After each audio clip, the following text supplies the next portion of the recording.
अस्सलाम वालेकुम दोस्तों, कैसे हैं आप सब। उम्मीद है खैर आफियत से होंगे। आइए आज हम एक नया टॉपिक शुरू कर रहे हैं और वो टॉपिक है अलामात औकाफ। ठीक है, आज हम जो है अलामात औकाफ पर बात करेंगे। क्या होते हैं अलामात औकाफ। औकाफ बना है वक्फ से, तवक्कुफ करना। अपन बोलते हैं ना वक्फा लेना या तवक्कुफ करना यानी थोड़ा सा रुकना या ठहरना या सुकूत इख्तियार करना, साकिन हो जाना। उस तरह की जो अलामतें होती है, इसके लिए जो अलामतें होती है उसको अलामत औकाफ बोलते हैं। वो जो निशानियाँ तवक्कुफ करने के लिए इस्तेमाल की जाती है उसको क्या कहते हैं, अलामत औकाफ, जिसके ज़रिए से हम कुछ देर के लिए या कुछ लम्हे के लिए, सेकंड के लिए अलामत तवक्कुफ करते हैं। ठीक है, अलामत औकाफ कहलाती है। आगे देखेंगे हम कि वो कौन कौन सी अलामत है जिसको अलामत औकाफ में शामिल किया जाता है। सबसे पहले यहाँ पर मैंने ख़त्मा का जिक्र किया हो। ठीक है, ख़त्मा को हम समझेंगे कि ख़त्मा क्या होती है, ख़त्मा की अलामत क्या होती है। तो ख़त्मा की अलामत क्या होती है कि जब आप कोई बात कहते हैं, जैसे मैं कह रहा हूँ रईस बहुत अच्छा लड़का है। ठीक है, तो इस जुमले को जब मैं कहूँगा तो उसके बाद कौन सी एक निशानी आती है वहाँ पर, जुमला ख़त्म होते वक्त में इस तरह की निशानी आती है। इसको हम थोड़ा बड़ा करके समझते हैं। ठीक है,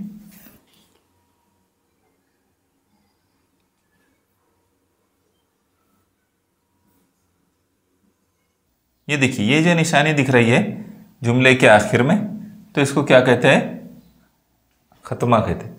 क्या कहते हैं, दिखाई दे रही है निशानी, जुमले के आखिर में है के बाद लगी हुई है, तो ये क्या कहलाती है, ख़त्मा। समझ में आ रहा है। तो ये ख़त्मा की जो अलामत होती है, जब भी कोई बात बयान की जाती है, कोई जुमला बयान किया जाता है तो उसके आखिर में लगाई जाती है। और इससे क्या होता है कि अगर एक इबारत लिखी हुई है, तो इबारत बोले तो चंद जुमले, एक दूसरे से मुंसलिक, एक दूसरे से ताल्लुक़ रखने वाले जब चंद जुमले लिखे जाते हैं, तो जहाँ ये निशानी आ जाती है, ये अलामत आती है, वहाँ पर क्या होता है फिर कि दो जुमलों के दरमियान में फ़र्क करना आसान हो जाता है। वरना आप लिखते चले गए, इस तरह की अलामत ही नहीं लगाया तो कैसे समझ में आए कहाँ कौन सा जुमला ख़त्म हो रहा है, कौन सा जुमला शुरू हो रहा है ना। तो ये इस बात के लिए भी होती है कि एक जुमला ख़त्म हो गया है, अब नया जुमला शुरू हो रहा है। ठीक है, जैसे मैंने यहाँ पर उसके जुमले भी लिखा हूँ। और इसको और भी क्या कहते हैं, वक्फ़ कामिल भी इसको कहते हैं। इसे जो है, इस अलामत को, सख्ता को वक्फ़ कामिल भी कहते हैं और वक्फ़ ताम भी कहते हैं। वक्फ़ ताम भी कहते हैं, और इंग्लिश में उसके लिए फुल स्टॉप का लफ्ज़ इस्तेमाल किया जाता है।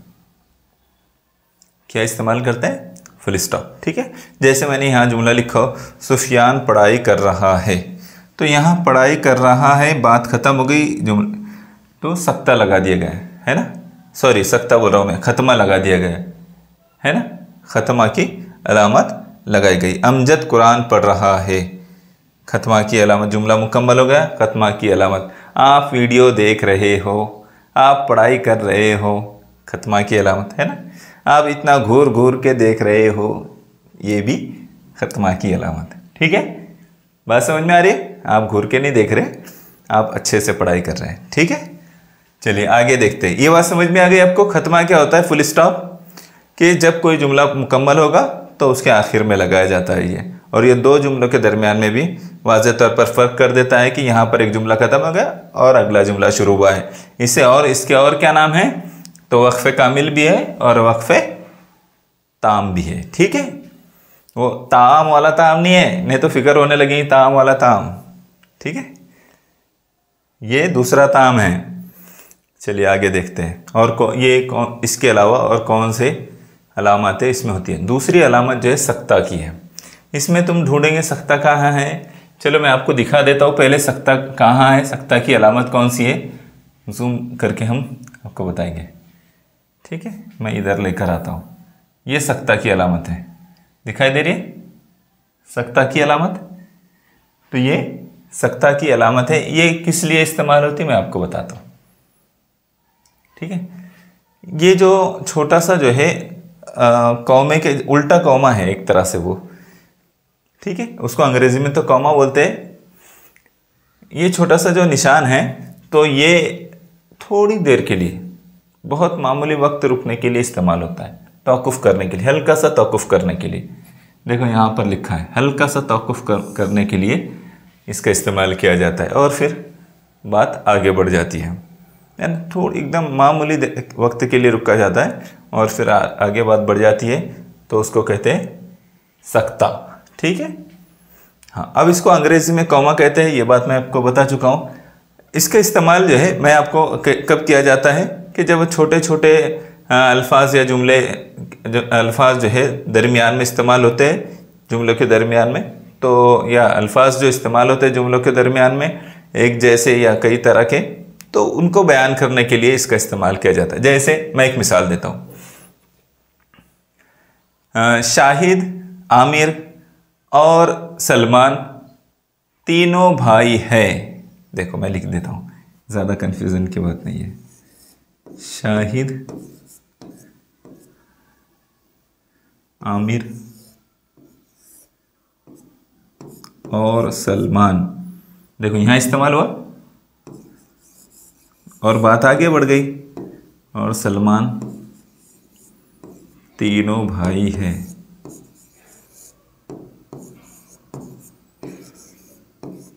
ठीक है, बात समझ में आई? शाहिद, आमिर और सलमान तीनों भाई। यहाँ पर जो आपने थोड़ी देर के लिए तौक़ुफ़ किया, ठहरे, शाहिद है ना, तो उसके बाद जो तौक़ुफ़ किया उसके लिए इस्तेमाल होता है ना। 4 किताबों को आसमानी किताबें माना जाता है, जिनमें क्या है? ज़बूर, इंजील, तौरेत और कुरान मजीद। तो जब आप ज़बूर, इंजील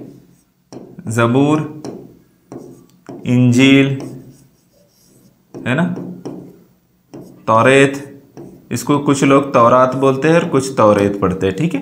तौरेत और यहाँ और लिखना पड़ेगा, और कुरान मजीद आसमानी किताबें हैं, आसमानी किताबें हैं।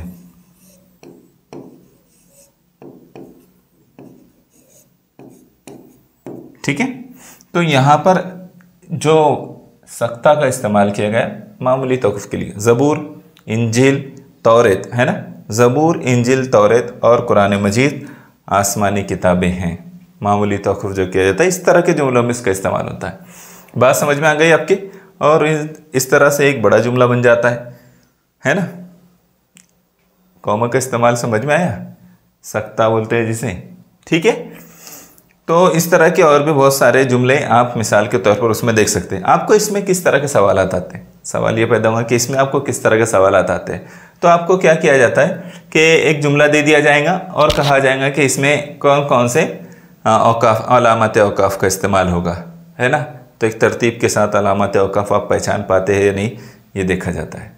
और आपको 4 मुतबादिल दे दिए जाएंगे, है ना। तो आपको ये समझ जाना है कि किस अलामत का इस्तेमाल कहाँ होता है, कब होता है, ठीक है।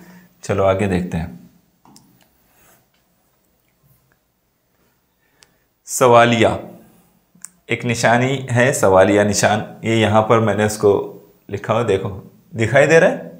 सवालिया निशानी से कहते हैं, इसका इस्तेमाल तो आप लोग भी करते हैं। हाँ, ये सवालिया निशान से मुतालिक और एक बात मैं आपको बता देता हूँ कि ये हमेशा उधर ही मुँह उसका नहीं रहेगा। जैसे इधर रहना भी हो तो इधर की तरफ ही नहीं रहेगी। जब आप इंग्लिश लिखोगे तो वो उसका रुख इधर हो जाएगा, क्योंकि इंग्लिश इधर से लिखते आओगे आप और यहाँ बात ख़त्म हो जाएगी, है ना। तो इधर जो है उसका रुख हो जाएगा। बात समझ में आ रही? अभी उर्दू में इधर की तरफ होता है उसका रुख। हाँ, ये कब लगाया जाता है? जब भी कोई सवालिया जुमला आएगा तो उसके आखिर में इस अलामत का इस्तेमाल किया जाता है, इस निशान का इस्तेमाल किया जाता है कि उससे वाज़ेह हो जाता है कि आप जो बात कह रहे हैं वो सवाल है ना। देखो यहाँ पर लिखा हो, ये अलामत सवालिया जुमले के आखिर में इस्तेमाल में लगाई जाती है। इस अलामत के इस्तेमाल से एक जुमले और सवालिया जुमले में वाज़ेह फ़र्क पैदा हो जाता है। जिन जुमलों में कोई सवाल पूछा जा रहा हो उन जुमलों में ये अलामत इस्तेमाल होती है। जाहिर सी बात है कि जब भी कोई सवाल पूछा जाएगा, हाँ आप कौन है, आप कौन है बेटे, तो जैसे ही ये सवाल पूछा जाएगा तो फौरन जो है, जब बोलने में तो नहीं लगा सकते कि ये निशानी ऐसा बोलेंगे नहीं, बल्कि क्या करेंगे, जब लिखेंगे आप कौन हो बेटे, ठीक है, तो सवाल निशान, मैं जानता हूँ आप कौन है, आप बहुत प्यारे बच्चे हैं, है ना, पढ़ाई करने वाले। तो बात समझ में आ गई किस तरह से जब कोई सवाल या जुमला कहा जाता है तो उसके आखिर में सवाल या निशान लगाते हैं ताकि बात समझ में आ जाए कि आप सवाल पूछ रहे हैं। ठीक है, ये भी एक अलामत औकाफ में शामिल होती है। आगे देखिए, यह है राबता। इसको क्या कहते हैं, राबता। इसको मैं ज़रा बड़ा करके आपको बताता हूँ कि राबता की अलामत कैसी है। ये देखिए राबता, इसको क्या कहते हैं, राबता। अब ये कब इस्तेमाल किया जाता है इस अलामत का, कि जब कोई मकोला या कहावत कही जाती है। मकोला बोले तो कौल कहना, किसी की कही हुई बात, और कहावत भी किसी की कही हुई बात है ना। तो जब उसको बयान किया जाता है या बयान करना होता है तो इस अलामत का इस्तेमाल करते हैं। जैसे यहाँ पर एक जुमला लिखा हुआ है, रसूल सल्लल्लाहु अलैहि वसल्लम ने फरमाया नमाज दीन का सुतून है। तो यहाँ पर फरमाया के बाद जो अलामत लगी है तो वो क्या है, राबता की है। ठीक है, वो अलामत क्या है, राबता की है। समझ में आ गए। तो जब भी किसी का कौल इस्तेमाल किया जाता है तो उस वक्त में, या कहावत का इस्तेमाल किया जाता है तो उस वक्त में राबता का इस्तेमाल किया जाता है। ठीक है, यहाँ पर राबता का इस्तेमाल किया गया है। इसी तरह से और भी बहुत सारी बातें हो सकती हैं। क्या हो सकती है, अल्लाह ताला फरमाते हैं, क्या फरमाते हैं, नमाज कायम करो। ठीक, नमाज कायम, अल्लाह ताला फरमाते हैं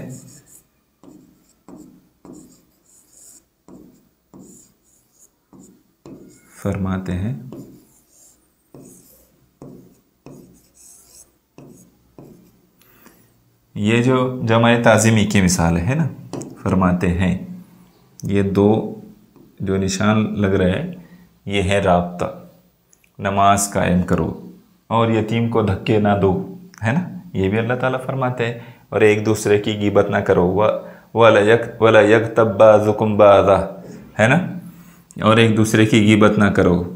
ऐसे बहुत सारी बातें, एक दूसरे का मजाक ना उड़ाओ, ये भी अल्लाह ताला फरमाते हैं। तो आप जब भी लिखेंगे एक दूसरे का मजाक ना उड़ाओ,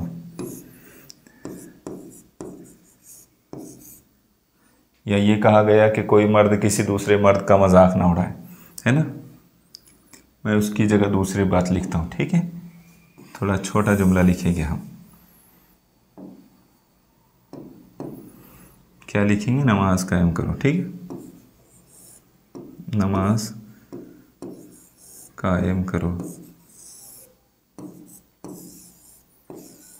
ठीक है, यहाँ ख़ास बात आने की वजह से कॉमास का इस्तेमाल किया जाएगा। बात समझ में आ गई। तो जब भी किसी का मक़ूला या कहावत इस्तेमाल की जाती है, किसी की कई भी ख़ास बात इस्तेमाल की जाती है, लिखना होती है, तो उस वक्त हम राबता की अलामत इस्तेमाल करते हैं और साथ साथ कॉमास की भी। ठीक है, आगे बढ़े, समझ में आ गया राबता किसे कहते हैं। तो हाँ, उसके बाद है तफसीलिया। ये तो पहली बार सुन रहे, बोलना सर हम सुने, हाँ हो सकता है सुने हो आपने। ये जो अलामत इस्तेमाल की जा रही है इसको क्या कहते हैं, तफसीलिया। ये देखो मैं उसको बड़ी करके दिखाता हूँ। ये अलामत क्या है, तफसीलिया की अलामत कहलाती है। ठीक है, देख लिया आपने, दो नुक्ते होते हैं और एक लकीर सामने की तरफ होती है, उसे तफसीलिया कहते हैं। मैं यहाँ बनाकर भी आपको बताता हूँ, इस तरह से लगाई जाती है। ये इसका इस्तेमाल कब होता है, तो देखो यहाँ लिखा है कि किसी लंबे इक़्तिबास या किसी फहरिस्त को पेश करते वक्त इसका इस्तेमाल होता है। तवील इक़्तिबास अगर लेना हो, पैराग्राफ आपको बयान करना हो या कुछ बातें आपको बयान करना हो, या किसी बात की फहरिस्त बयान करना हो तो तब इसका इस्तेमाल करते हैं। जैसे यहाँ एक मिसाल दी गई है। मिसाल क्या दी गई है कि इस्लाम की बुनियाद 5 चीज़ों पर है और फ़ौरन उसका इस्तेमाल किया गया है। इस्लाम की बुनियाद 5 चीज़ों पर है और उन 5 चीज़ों को गिनाया गया है। ईमान, नमाज कायम करना, ज़कात देना, रमज़ान के रोज़े रखना और हज करना। आपको तो ज़बानी याद है। तो जब इस तरह की कोई बात बयान करना होती है तो इसका इस्तेमाल किया जाता है, उसे तफसीलिया कहते हैं, है ना। तवील इक्तबास या फिर इक्तबास बयान करना होता है, कोई फहरिस्त बयान करनी होती है तो इस तरह की अलामत का इस्तेमाल करते हैं जिसे हम तफसीलिया कहते हैं। क्या कहते हैं? तफसीलिया। ठीक। कौसैन क्या है? ये कौसैन है। कौसैन का इस्तेमाल तो आप बहुत मर्तबा करते हैं इस तरह से, है ना। इस तरह से आप कौसैन का इस्तेमाल करते हैं। दरमियान में कोई बात लिखी जाती है, लेकिन ये कब लिखी जाती है इसको समझ लीजिए। असल जुमले के दरमियान में आने वाले बज़ाहिर गैर मुत्तालिक लफ्ज़ फ़िक्रे या जुमले को लिखने के लिए लगाई जाने वाली अलामत को कौसैन कहते हैं। जब आप कोई बात लिख रहे हो और दरमियान में कोई गैर मुत्तालिक बात आ जाए लेकिन आप लिखना ज़रूरी समझते हो तो उस वक्त इस तरह का इस्तेमाल किया जाएगा। देखो यहाँ पर एक मिसाल दी गई है। मुखालिफ टीम का लंबा तड़ंगा, ये क्या होना चाहिए था? तड़ंगा, है ना।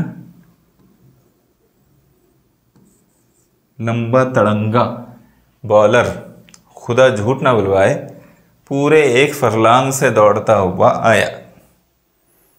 तो इस तरह की बात बयान करने के लिए या जुमले में किसी गैर मुताल्लिक़, अब इसका कुछ इससे ताल्लुक़ है क्या इस जुमले से, लेकिन इसके बावजूद भी उसको बोलना थी, वहाँ पर बात वहाँ लिखना था, तो उन्होंने क्या किया? कौसैन का इस्तेमाल करते हुए उसको लिखा है। तो जब कोई बात जुमले में गैर मुत्ताल्लिक़ ही हो लेकिन अगर वहाँ लिखना हो तो उसको कौसैन में लिख दिया जाता है। ठीक है। अब कभी कभी क्या होता है कि आप जो है किसी शख्स या कोई बात लिख रहे हैं और वहाँ पर नाम आ जाए और उसका दूसरा नाम भी कोई हो तो आप क्या करते हैं? कौस में लिख देते हैं। तब भी जो है इसका इस्तेमाल करते हैं, है ना। तो ये कौसैन का इस्तेमाल जब भी जुमले में कोई गैर मुतालिक अल्फाज को इजाफा करना हो या फ़िक्रे का इजाफा करना हो।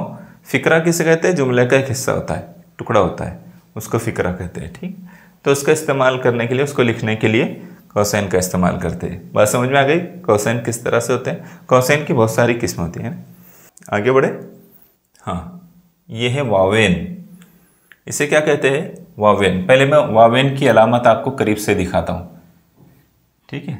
वावेन की अलामत आप करीब से देख लीजिए, दिखाई दे रही है? ये वावेन की अलामत है। तो वावेन की अलामत जो है इस तरह से लगती है। उसको मैं थोड़ा सा और सही तरीके से लिखता हूँ क्योंकि कीबोर्ड की वजह से कभी कभी क्या होता है, सही तरीके से अलामत नहीं लिखी जाती, है ना। ऐसी भी होती है अलामतें। तो उसको हमने जो है क्या करना है? सही तरीके से लिखना है। ठीक है। वावेल किसी मजमून में मौजू की मुनासिबत से बैना किसी मुसन्निफ़ व अदीब के कौल या किसी किताब के इक़्तिबास को नकल करते वक्त इसका इस्तेमाल किया जाता है। जैसे अभी जो है मैं एक जुमला आपसे कहता हूँ। अल्लाह के रसूल सल्लल्लाहु अलैहि वसल्लम फरमाते हैं, रसूल सल्लल्लाहु अलैहि वसल्लम फरमाते हैं,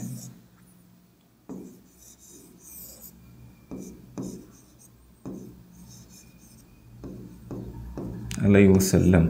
कभी भी रसूल सल्लल्लाहु अलैहि वसल्लम का जिक्र आए तो हमको जो है पूरा ही लिखने की कोशिश करना है। शॉर्ट में जो लिख देते वो ज़्यादा मुनासिब नहीं होता है। ठीक है। रसूल सल्लल्लाहु अलैहि वसल्लम फरमाते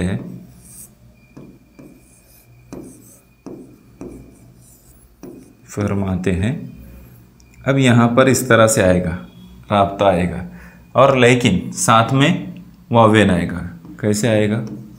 इस तरह से, और वो बात कही जाएगी। मैं उसको वहाँ ना लिखते हुए मैं क्या करता हूँ, मैं उस वावेन को नीचे लिखता हूँ। ठीक है, ताकि आपको आसानी से दिखाई दे। ठीक है, यहाँ लिख रहा हूँ मैं। जब कोई अहम बात कही जाती है या कोई बात बयान की जाती है किसी के हवाले से इक़्तिबास में, तो तब इसका इस्तेमाल करते हैं। मैं लिख रहा हूँ, रसूल सल्लल्लाहु अलैहि वसल्लम फरमाते हैं,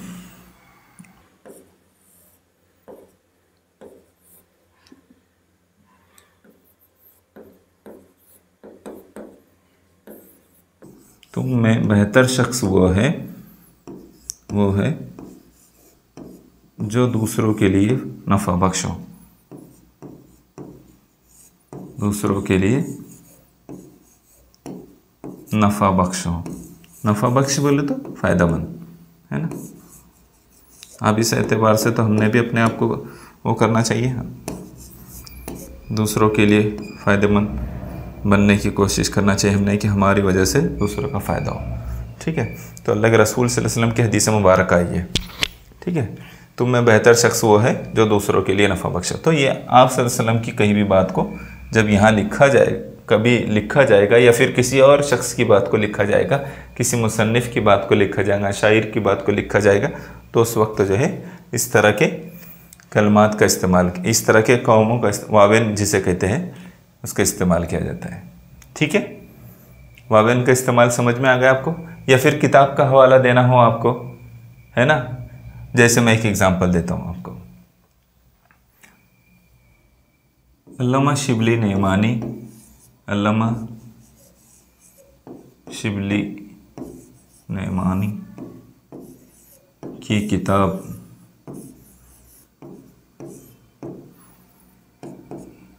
अल फारूक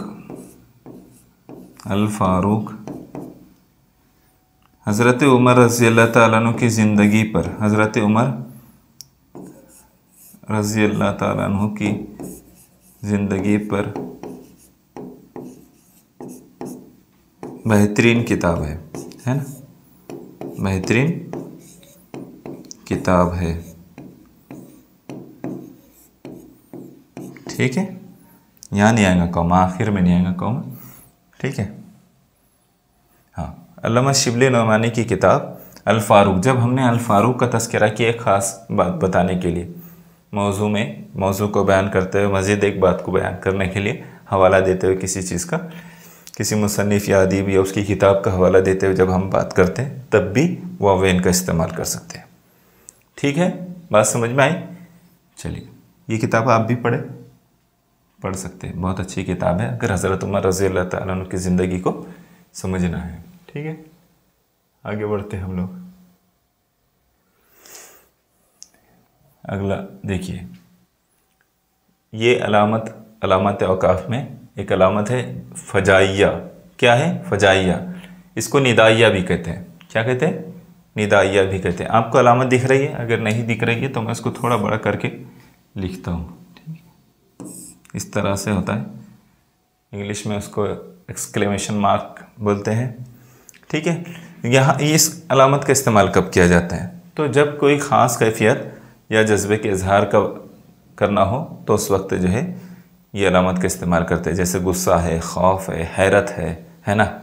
तो इस तरह की चीज़ों का इस्तेमाल करते हुए इस अलामत का इस्तेमाल किया जाता है। या जज्बा में किसी शिद्दत की कमी या ज़्यादती को बताना हो तो उस वक्त भी इसका इस्तेमाल किया जाता है। जैसे मैं आपको सुभान अल्लाह, तो इस अलामत का इस्तेमाल करें, है ना। माज़ अल्लाह, है ना, तो अल्लाह की पनाह, इस तरह से खबर लेता हूँ, इस तरह के अल्फाज जब आएंगे तो हम इस अलामत का इस्तेमाल करेंगे। दिखाई दे रही? बस करो, तो भी ये अलामत इस्तेमाल करें। मैंने आपको नहीं कहा है, डरना नहीं, रहने दो। फ़िरका वारियत और मुल्क की तरक्की महाल है। फिर एक जब कई बात को हैरत के साथ बोलकर थोड़ा सा स्टे किया जाता, रुका जाता, तब भी इसका इस्तेमाल किया जाता, है ना।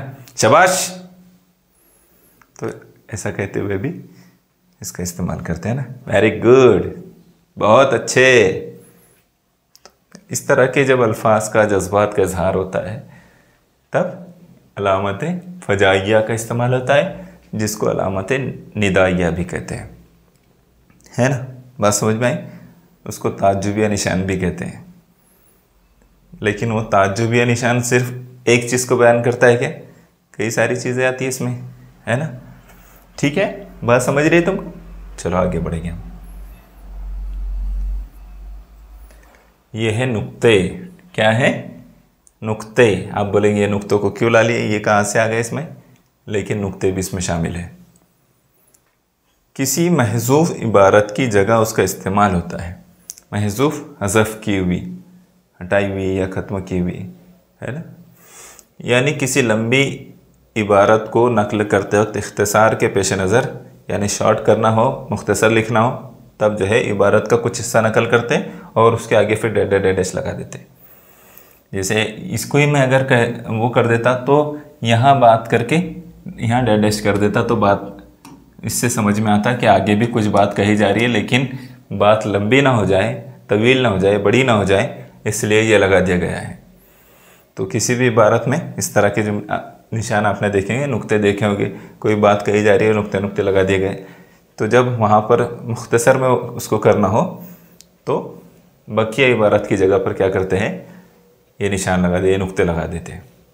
पूरी इबारत नहीं लिखते हुए डैश कर देते हैं। तो नुक्तों का इस्तेमाल इस तरह से होता है ना, समझ में आ रहा है। हाँ, और कभी कभी क्या करते हैं मालूम है आपको, जैसे मैं आपको एक बात लिखता हूँ यहाँ पर, अल्लामा इब्ने खल्दून, अल्लामा इब्ने खल्दून कौन थे ये मालूम है आपको? ये बहुत बड़े मौर्रिख और माहिर उमरानियात थे। अल्लामा इब्ने खल्दून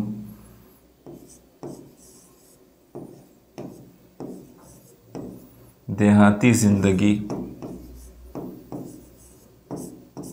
की तारीफ़ करते हैं।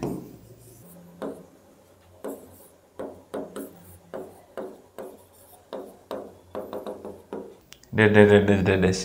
तो जब कोई बात, और मैं आगे कह सकता था कि वो देहातियों के मुतालिक क्या क्या बातें कहते हैं, तो लेकिन हमको बात को तवील करना नहीं है, तो हम डैश से जो है उसको वाज़े करेंगे, नुक्ते नुक्ते लगाकर।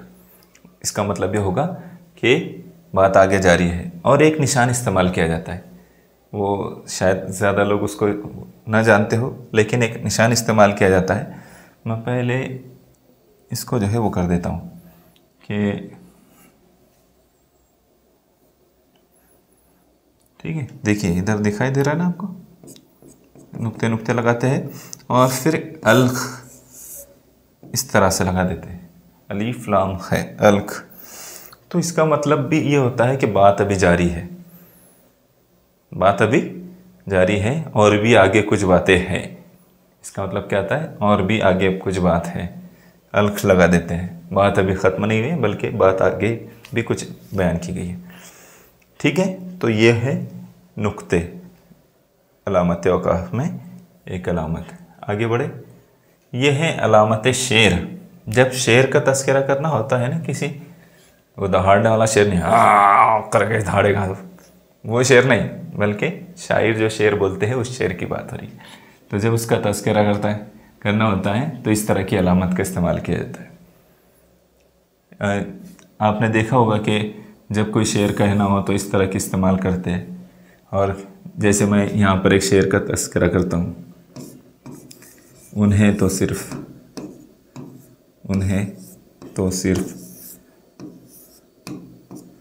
हवाओं पे शक गया होगा, हवाओं पे शक गया होगा,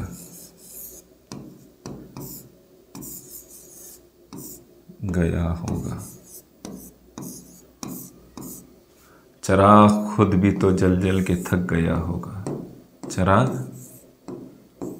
खुद भी तो जल जल के थक गया,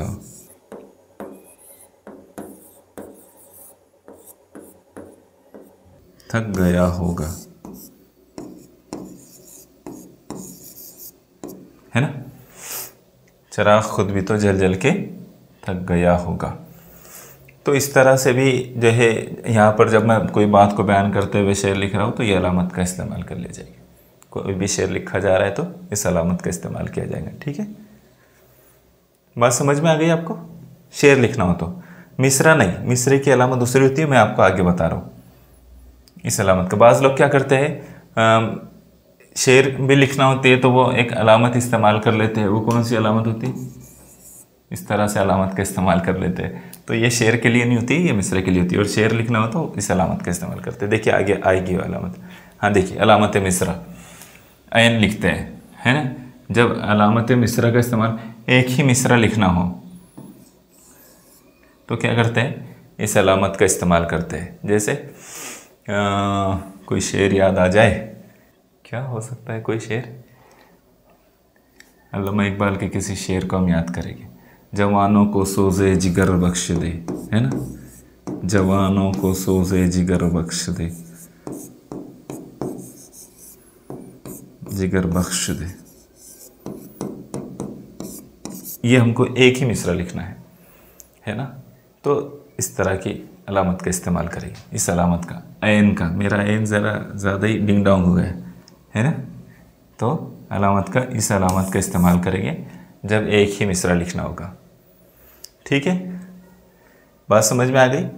किसी भी पैराग्राफ इबारत को आप लिख रहे हैं उस वक्त में आपको क्या करना है, एक ही मिसरा जब लिखना है तो आपको इस अलामत का इस्तेमाल करना होगा। याद रखेंगे, इसको क्या कहते हैं, अलामत मिसरा। आखिरी एक अलामत है मुखफ़फ़ात अलामत, बोले तो मुखफ़फ़ात का ज़िक्र मैं आपसे कर देता हूँ कि क्या होता है। मैंने अभी दरमियान में भी उस बात का तज़किरा किया। मुखफ़फ़ात भी अलामत में इस्तेमाल की जाती है आमतौर पर।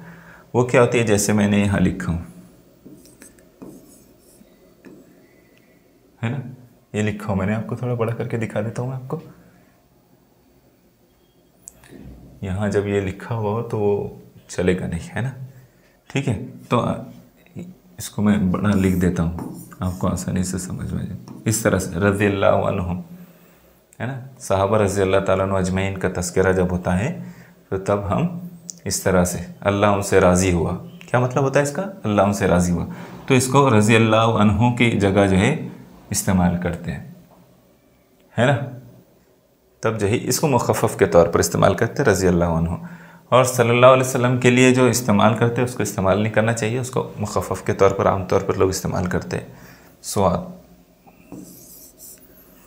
है ना। लेकिन इसको नहीं इस्तेमाल करना है, मैंने कहा आपसे कि मुकम्मल लिखना है। ठीक है, तो इस तरह के भी कुछ मुखफ़फ़ात होते हैं जिनको इस्तेमाल करना होता है। ठीक है, बात समझ में आ गई। ये भी अलामत औक़ाफ़ में आते हैं। आज के इसमें जो टॉपिक था अलामत औक़ाफ़, हमने कई सारी अलामतों को समझा और कोशिश किया कि उस पर कुछ बातें आपके सामने आए। ज़ाहिर सी बात है कि इस पर और भी कुछ सवालात की मशक़ होनी चाहिए और कुछ जुमले इसके ऊपर मज़ीद आने चाहिए। तो आपको क्या करना है कि जब आप किताब पढ़ेंगे तो ख़ास तौर से इसलिए अभी किताब का कोई 2-3 सफ़ात आप पढ़ें कि उसमें अलामत औक़ाफ़ को तलाश करें और समझें कि कौन सी अलामत का इस्तेमाल किया गया है और क्यों वहाँ पर उसका इस्तेमाल हुआ है। तो आप मशक़ के तौर पर क्या करें, 2-3 सफ़ात का मुताला करें। आपको वैसे मुताला करने की आदत होनी चाहिए, पढ़ने की, मुताला करना मीन्स पढ़ना, है ना। तो मुताला करने की आदत होनी चाहिए आपको, आप किताबें पढ़ते रहा करें। ठीक है, बात समझ में आ गई। ओके, यहीं पर हम अपनी बात को ख़त्म करेंगे। अल्लाह हाफिज़।